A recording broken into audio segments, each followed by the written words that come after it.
তিনি যে স্রষ্টা, এই স্রষ্টা কথাটা মানুষের মধ্য থেকে ভুলিয়ে দেওয়ার জন্যে একদল নাস্তিক বুদ্ধিজীবী তারা বলছে যে আল্লাহ বলতে কেউ নাই।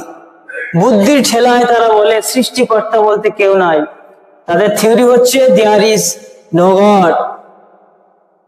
গড বলতে, আল্লাহ বলতে, সৃষ্টিকর্তা বলতে কেউ নয়, ভগবান বলতে কেউ নয়। তারা বলে আনসিন ইজ নাথিং, যেটা দেখা যায় না সেটা বিশ্বাসের যোগ্য নয়। তো আপনি কোনোদিন বাতাস দেখেছেন?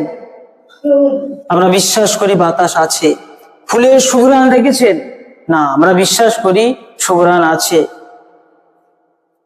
এমন অনেক জিনিস আছে যেটা আমরা দেখি না কিন্তু বিশ্বাস করি।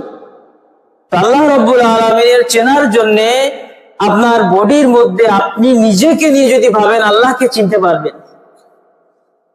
এমন একটা সুঠাম দেহ মানুষ, 3.5 হাতের মানুষ, 5 ফুট আকারে, 5 ফুট সাইজের মানুষ, তিনি জীবিত আছে কিভাবে?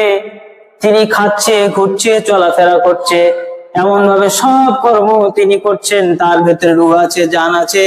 আল্লাহ রাব্বুল আলামিন যদি নাই থাকেন, সৃষ্টিকর্তা যদি নাই থাকেন, একটা জীব কিভাবে রাস্তা দিয়ে হেঁটে যায়, একটা মানুষ কিভাবে চলতে পারে, হাঁটতে পারে?